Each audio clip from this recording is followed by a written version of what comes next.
Welcome to the Naked Gospel, where shame has no power, God's glory is boundless, and we get to carry that story in our bodies. Here we have conversations about sex, singleness, marriage, pornography, parenting, everything beyond and in between. We're featured on every major podcast platform, as well as YouTube. So please like, subscribe, share, so that you can join the movement that is already achieving a revival of sexual integrity throughout the entire kingdom. I don't want coffee because I've already had too much caffeine for the day. I've had 1 cup plus 200 milligrams of Celsius. At this point, if I drink more coffee, I'm going to start shaking. Phasing through reality. I want to get you that coffee so I can see that happen. I need to be part of your superhero origin story. This is for me. Caffeine, baby. Oh, all right. Welcome back.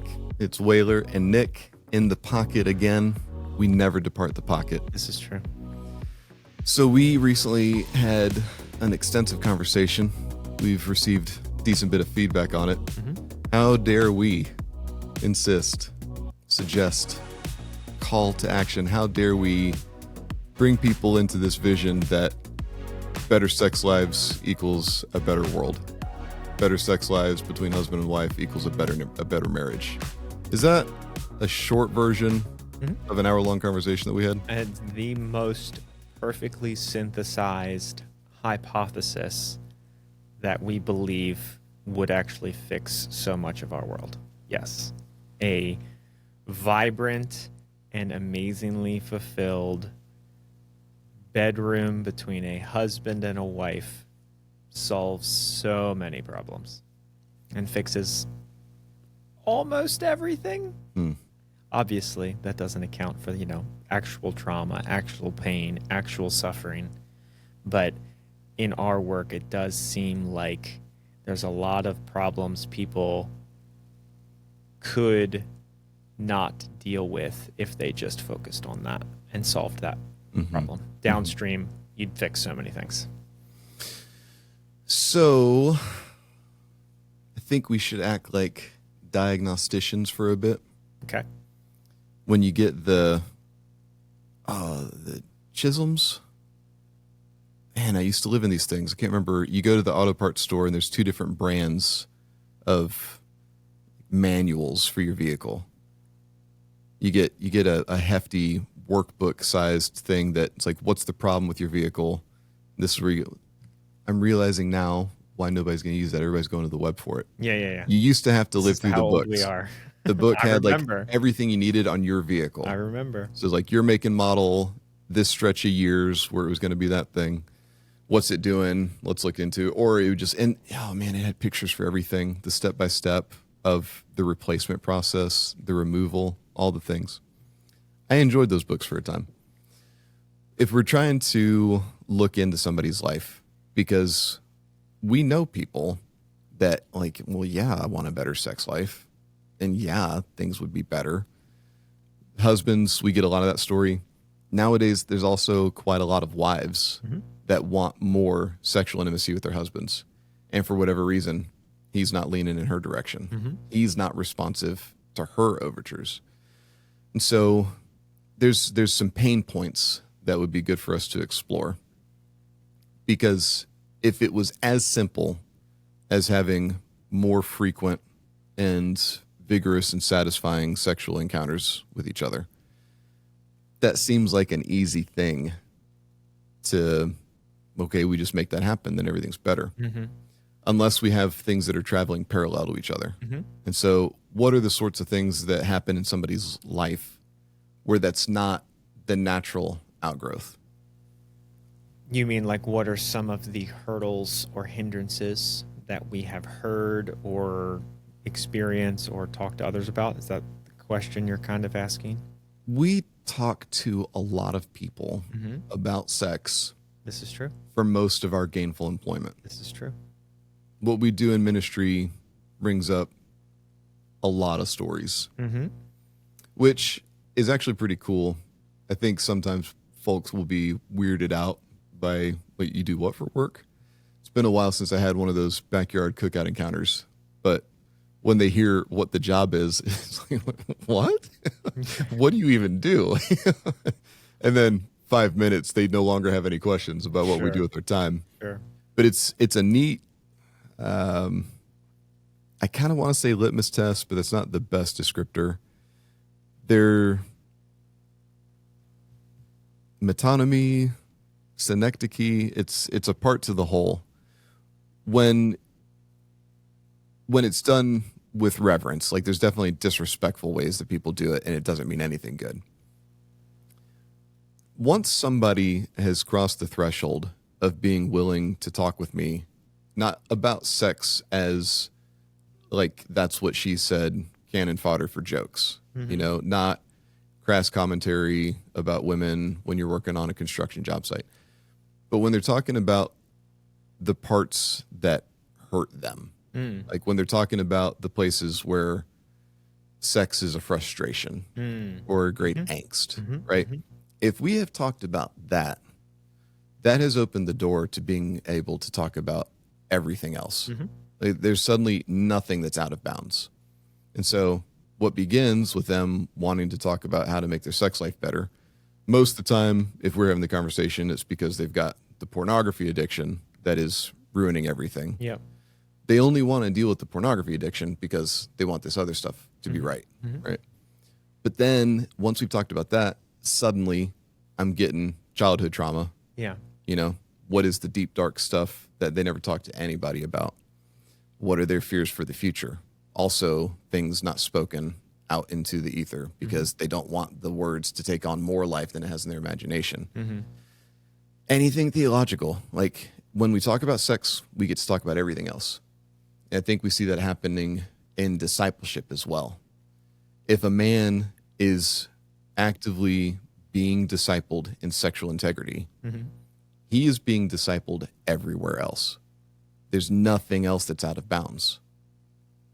Money, relationships. That's all easy. It's there. It's like those seem like big deals until it's compared to the big bear in the woods. Correct. If he is being discipled in sexual integrity, he's being discipled comprehensively in his entire life because he can't do this without being given to everything else. It's like if somebody has a gym regimen, and they start to have goals like, all right, I want to move the heavy things. The big three, you got the bench, the squat, the deadlift. What begins with, I want to move heavier things. It's like, all right, you can start showing up at the gym. And without doing a whole lot, you're going to have some really encouraging gains at the beginning. Much of it is the electricity in your nervous system being trained to move more efficiently so that when you think push, everything fires off with more efficient readiness because it's been trained to do that. If you're going to stay on that path, you have to think really hard. You have to be very intentional with how well you're sleeping. You're not going to recover from the workouts if you're not sleeping well. Diet. You got to be really intentional with your diet because you're not going to get the things in your body happening if they don't have the proper nutrients to support what you're pursuing. And then you're going to have supplemental exercises when eventually you plateau because the major muscle groups have done what they're capable of doing. So it's like, all right, what exercises do we integrate to fill out this continuum even more? And then it turns, okay, if my time's going here, where is my time not going? Because now I got to be selective with these goals that I've put in front of me. And so the decision to become somebody that wants to move heavier things entails a lot of other decisions that become a fully expressed holistic discipline over somebody's life. That's what we see happening in sexual integrity. When he makes that decision, a lot of other decisions are made in its wake. So there's a laser beam intensity, but then there's more ramifications that spread out. It's a beautiful analogy. You pay me to talk pretty around here occasionally. Yeah, no, I like it. We speak in analogies often.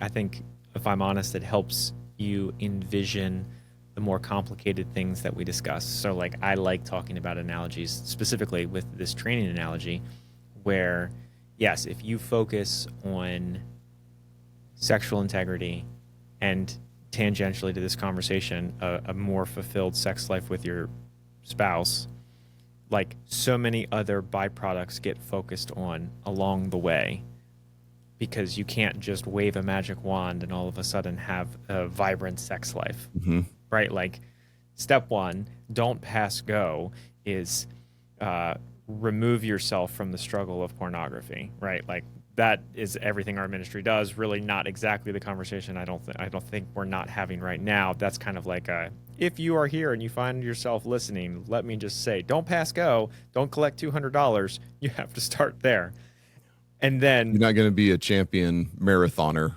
while you're smoking a pack a day of cigarettes. correct. Another a beautiful analogy, but then with the focus on sexual fulfillment and vibrancy in marriage.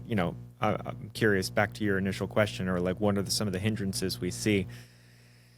The main one that comes to my mind is a lack of prioritization.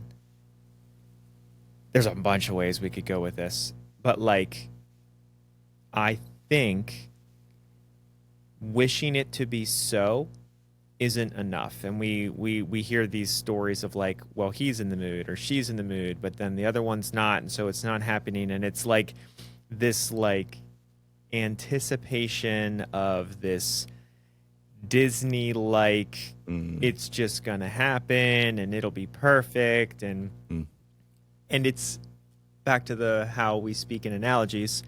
Nothing else in your life works that way.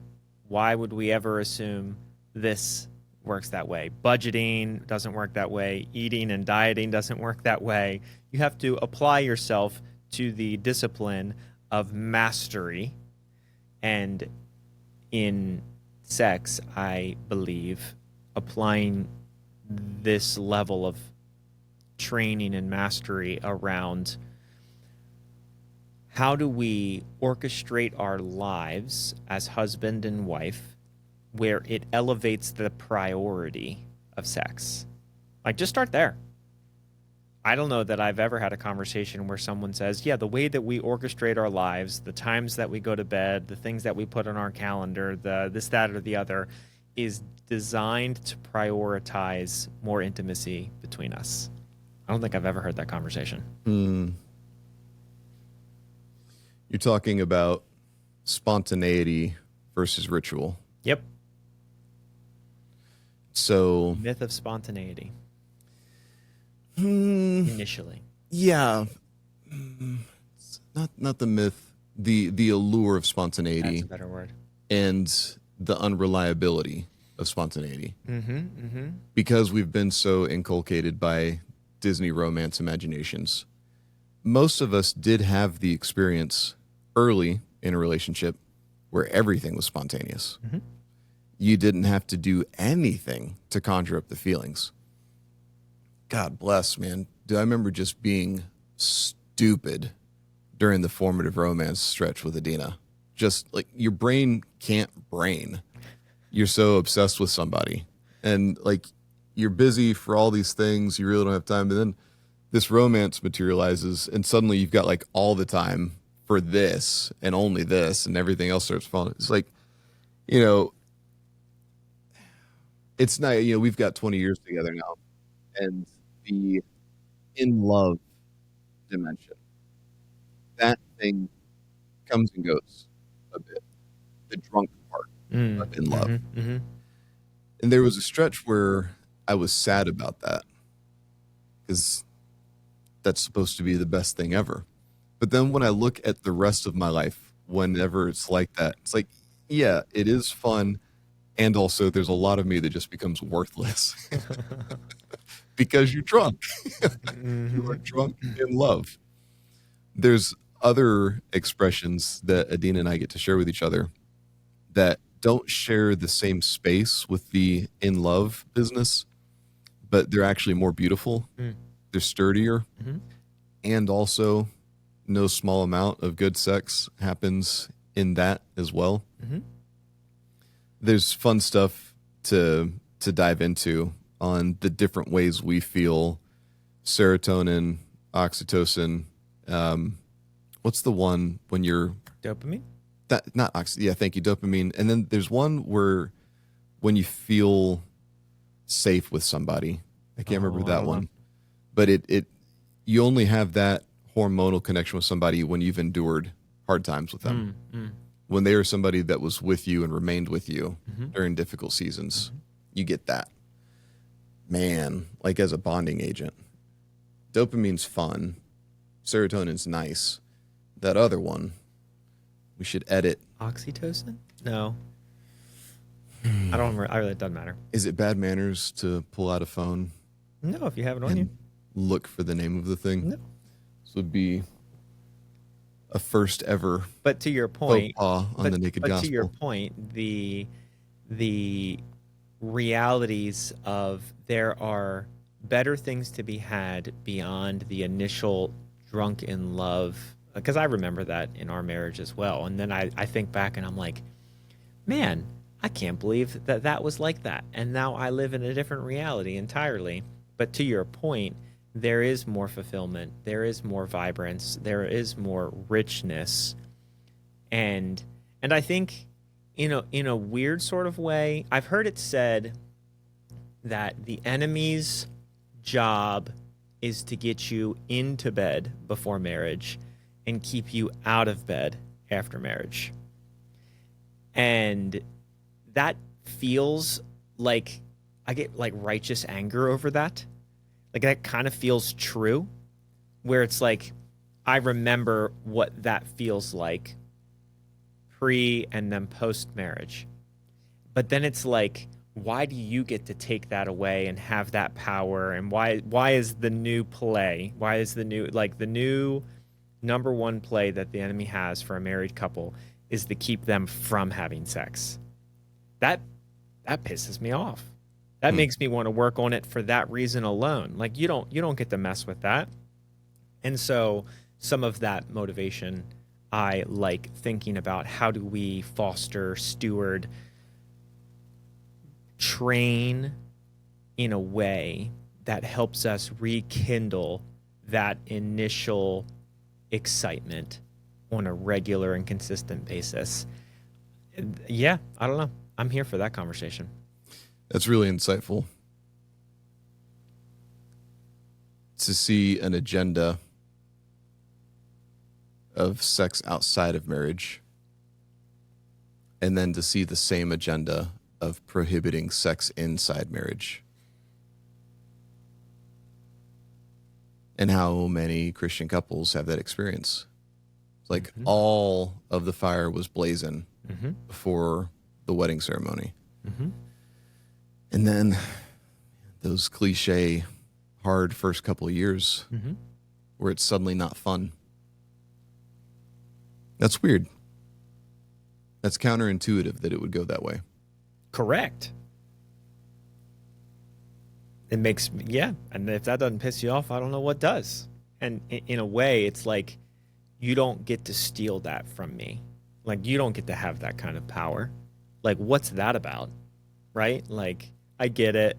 Life is full. Then you have kids and sure, those realities didn't exist before you got married in most instances up until the wedding night.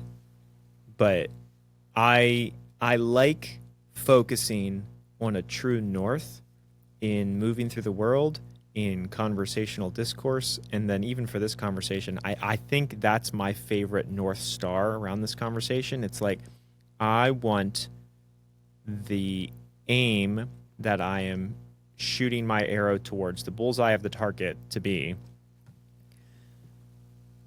I want to steward the passion and desire that I had for my wife physically and intimately now, 10 years later, just as much as I remember feeling it in the beginning. And like that helps you find the bar. Like what's the bar? What's the mark? What are we aiming for?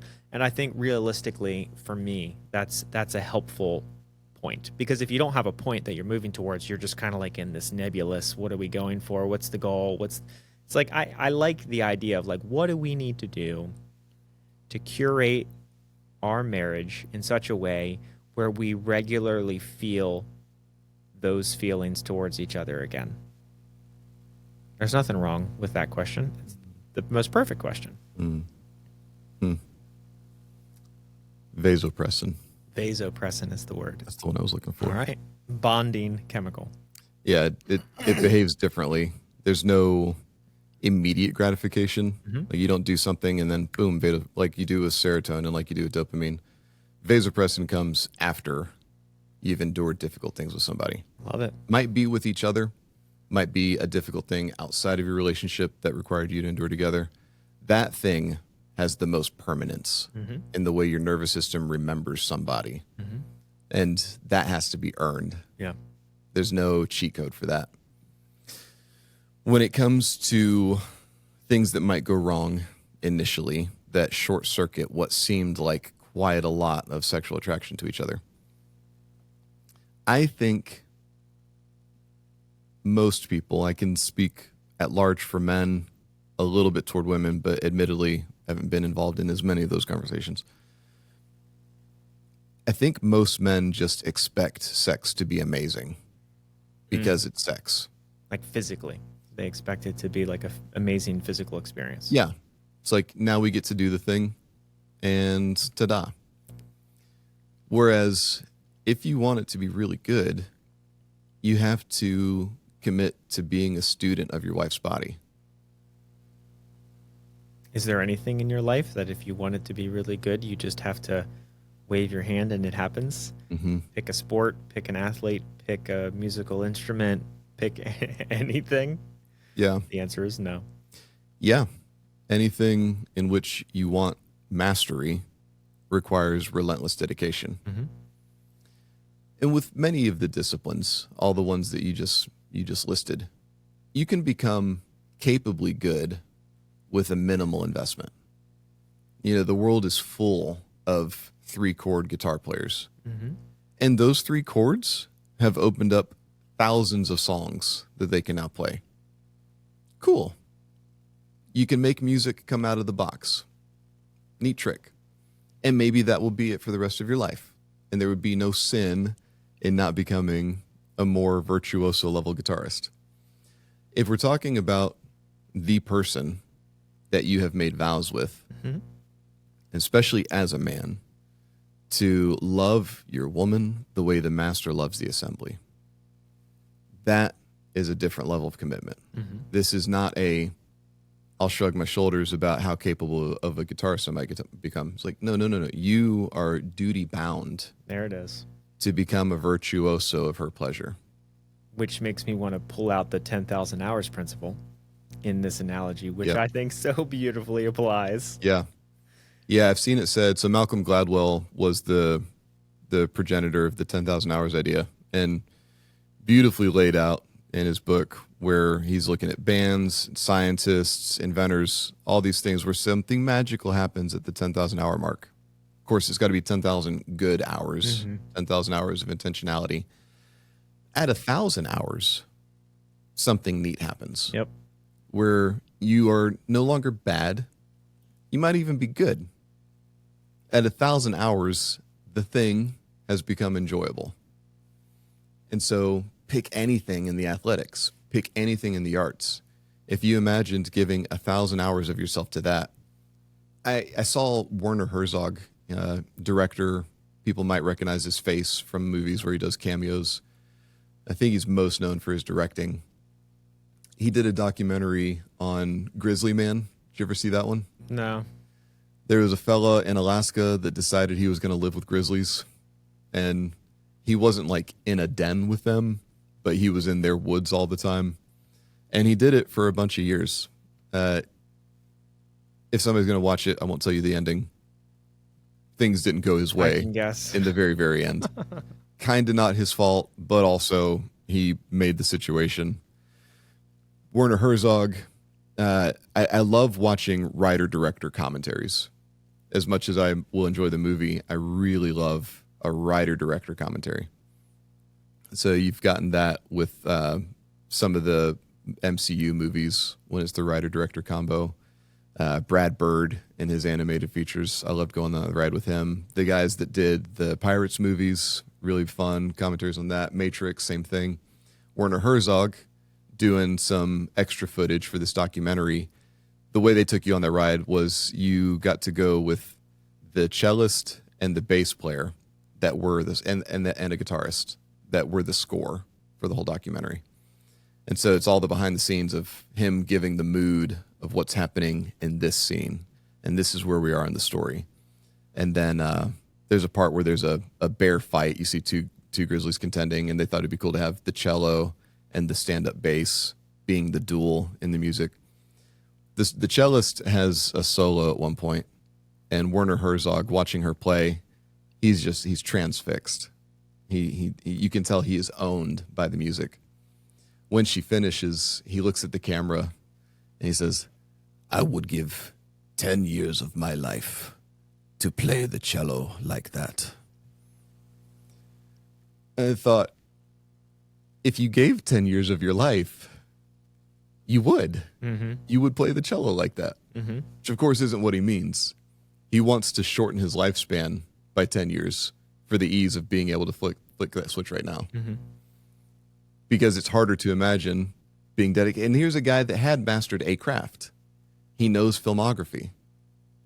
So he can translate that experience of being disciplined into this other, now I'm going to be good at an instrument too. Mm-hmm.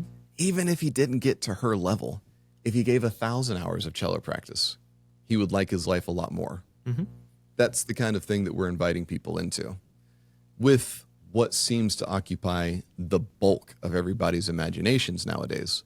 And so if this is the thing that you want the most, why wouldn't you start dedicating a significant amount of time to the practice of it? I love continuing to pull on this thread because you do hear with very healthy couples that the sex gets better as they get older, as they are married longer. Which is not the MTV story we inherited. And I would argue is also anomalistic. It doesn't seem to be a norm that married couples are walking around with, right? The norm is the very unfulfilled sexual intimacy in marriage. But there are, a handful of stories I've heard of people saying that. Back to you don't just get to wave a magic wand and be good at something. What would it take? How many years? Pretend, make believe, you got to have sex every day in marriage.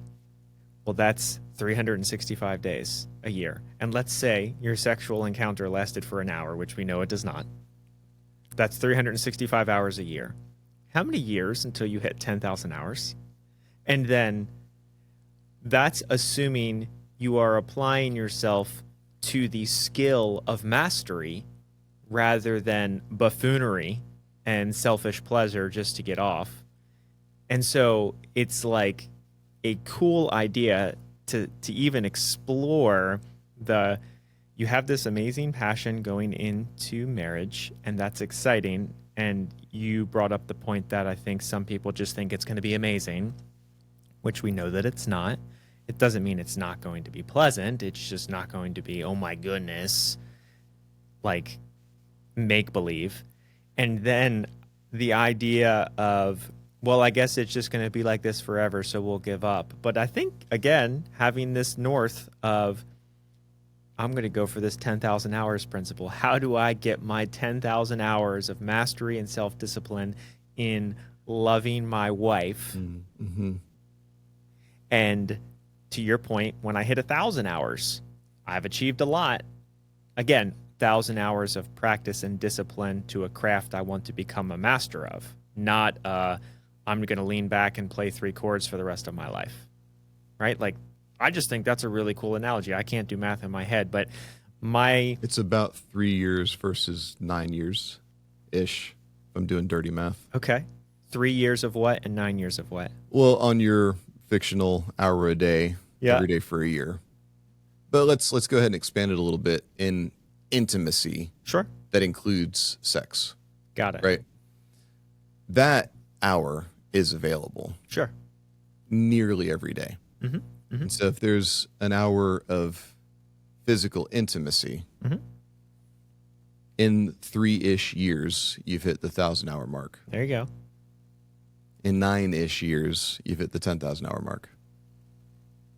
And I think you would have had fun along the way in this training regimen. Like, this is something you do want to be good at, and it is one where the practice is usually going to be gratifying in real time and becoming increasingly better. I mean, the simplicity. So let's seg to another thing that travels parallel that inhibits this healthy, robust, regular, ongoing expression. How dovetailed a couple's skills in communication is with their tendency to enjoy both ritualized sex as well as spontaneous sex. The couples that only want spontaneous sex often have a problem in communication. This assumption that it's just going to happen when all the vibe is right. Like, there's a lot of stuff that doesn't just happen in your relationship because you never make the time to discuss it. And let's be honest, how much time a marriage requires in boring stuff. Like, the fun stuff won't have room to breathe if you haven't tended the boring stuff. And finding ways to make the boring stuff not tedious. It's not going to be like a roller coaster, but this is pleasant. Adina and I, we had a day together yesterday that wasn't exciting. Like, there was nothing we did that would be worth telling a story about. But at the end, I felt nice, and I told her I liked a lot the kind of day we had because it informed my imagination of what it will be like when we're old and the house is empty. Oh, yeah. We won't be the kind of old couple that's not sure what we're going to do the next day. We're not going to wonder where our hours will go. We will fill the days. And even when it's tedious, we're going to enjoy each other's company. I really liked having that. That's cool. As the reminiscence after a day of nothing exciting, but still full of pleasantness. Like, we've become really good traveling companions together. Even if it's local and it's dull errands, we've become good traveling companions. And so the way we communicate has made it so that she is going to give me, in as much as she can control it, a few days warning when there's going to be a do not cross line on her body for give or take a week. And that's because she doesn't want me to be frustrated, and she also wants to have that send off before she's dealing with a week of pain.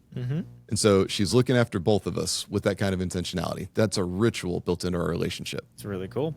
I've never heard of anybody else having that ritual. Ever? Ever.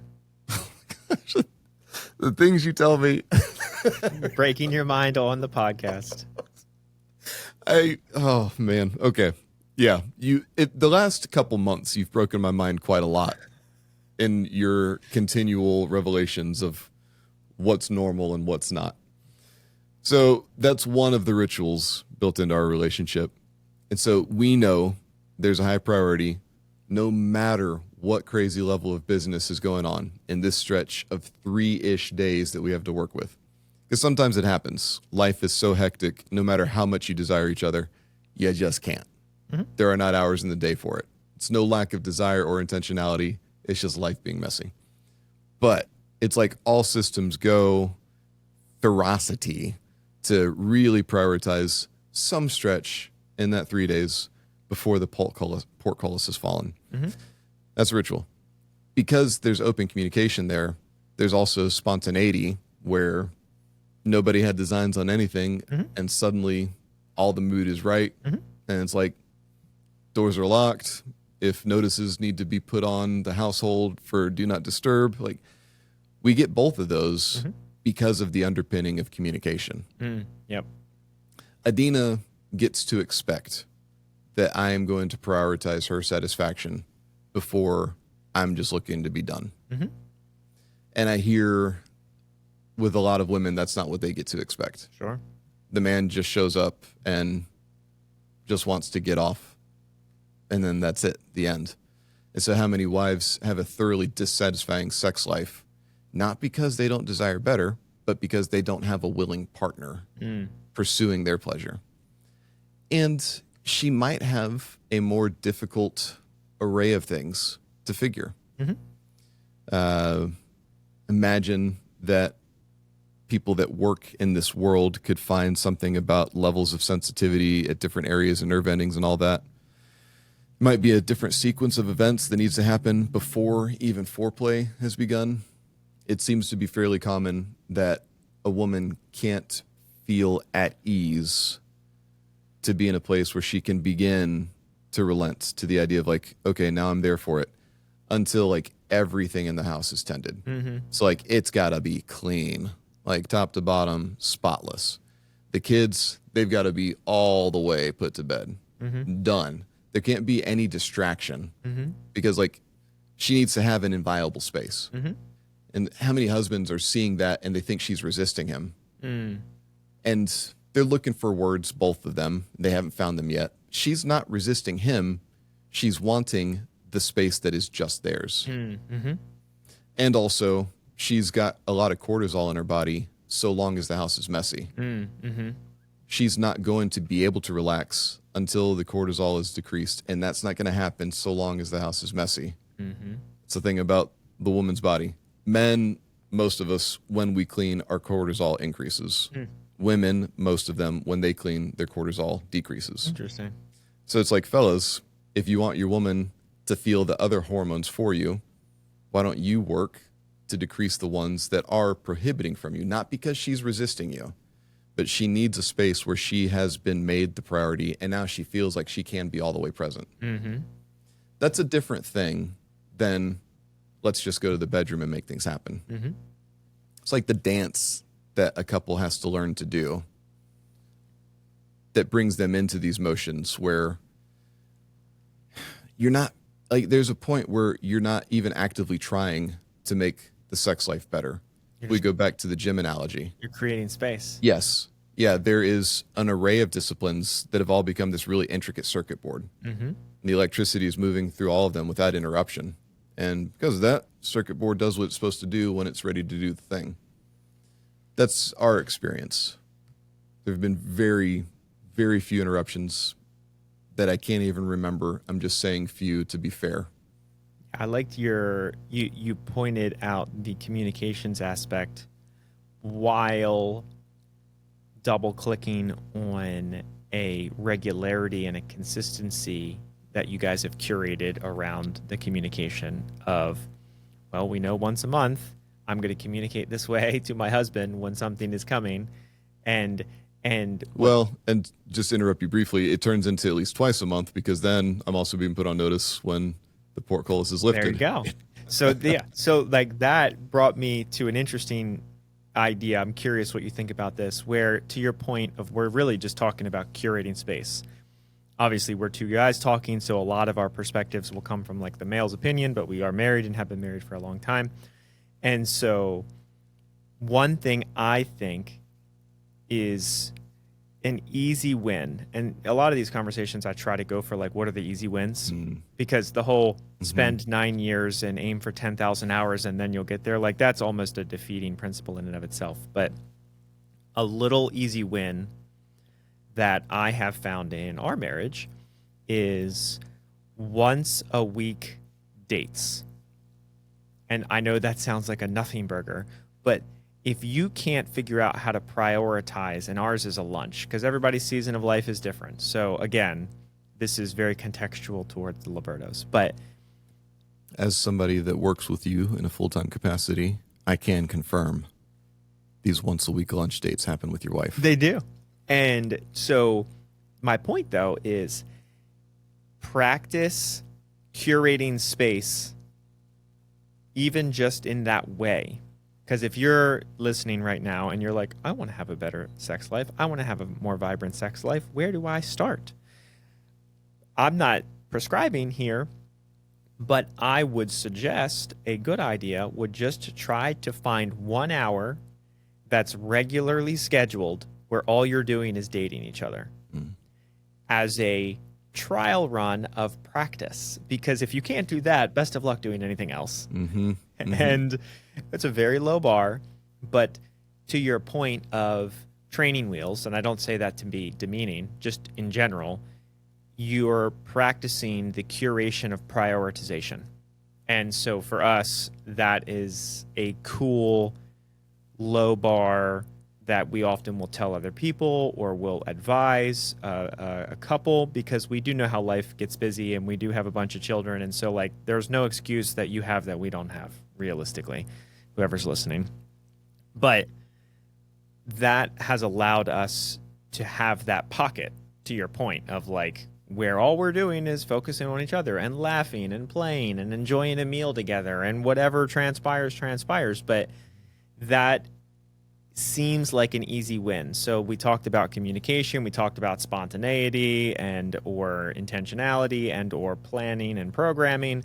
But really, I liked your story because you guys have two regularly scheduled points of communication that have happened for 20 years, and it prioritizes communication, yes, but it also prioritizes scheduling.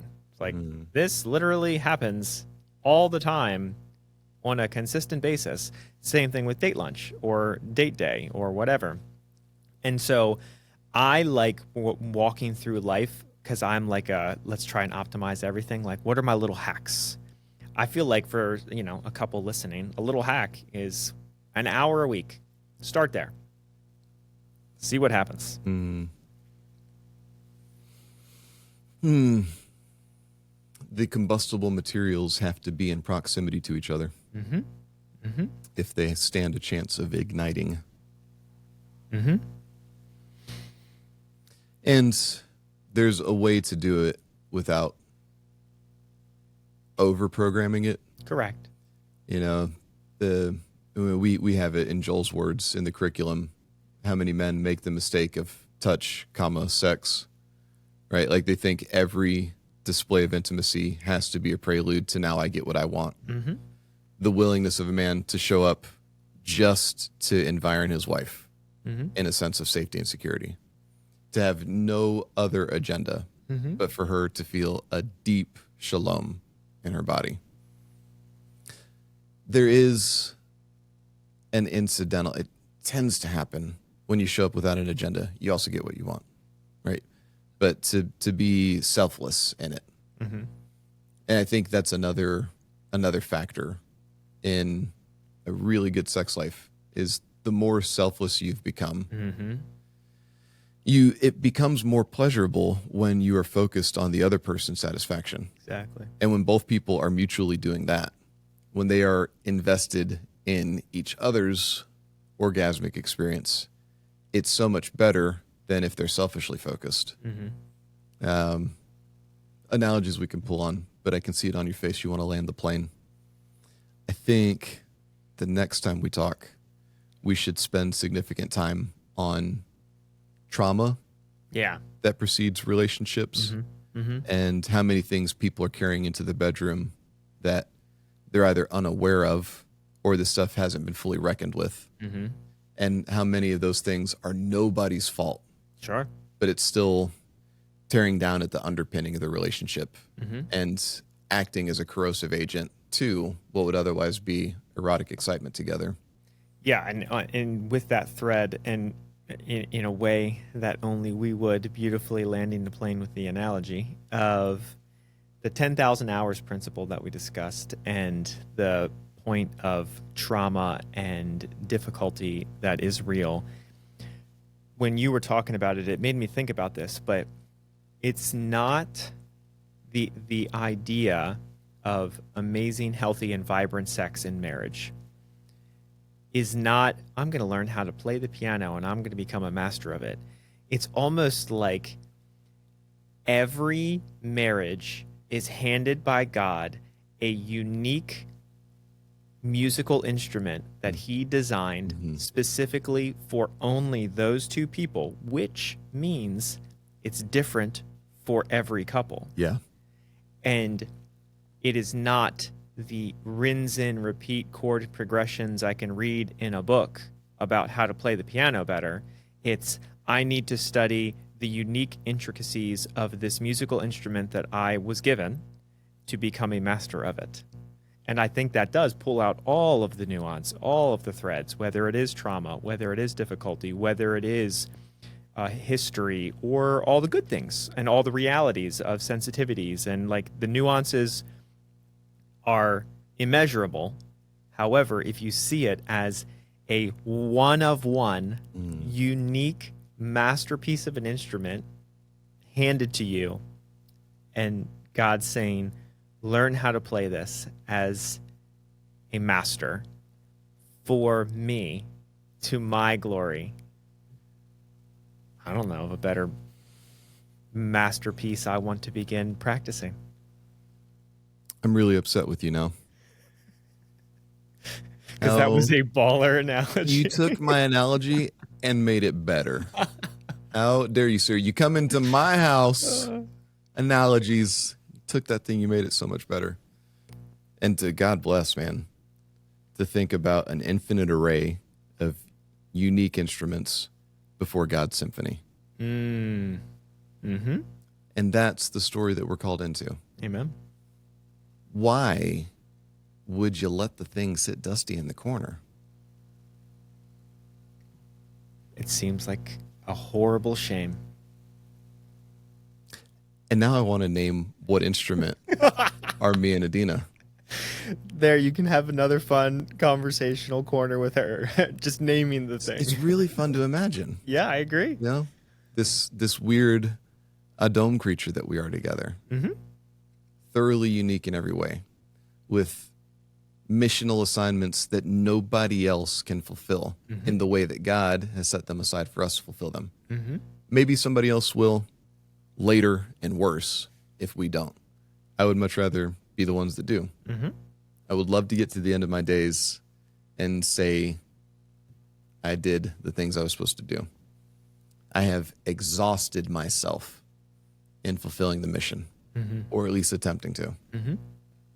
In this case, it's a fun homework assignment where a man is being invited to exhaust himself in bringing pleasure to his wife. That's a good homework assignment. It's the best homework assignment. It comes with pretty good dividends. Mm-hmm. Chesterton said, anything worth doing is worth doing badly. That's amazing. That statement messed me up for a while. When you read it at length, all he's saying is that you're never amazing at anything when you begin. Mm-hmm.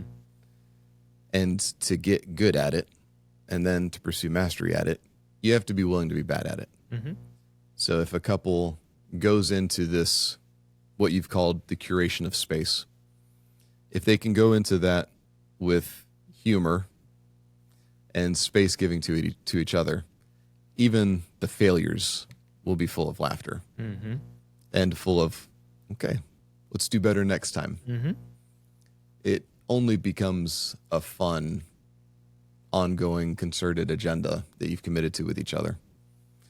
In time, those occasions are very rare, and it's just wonderful. Mm-hmm.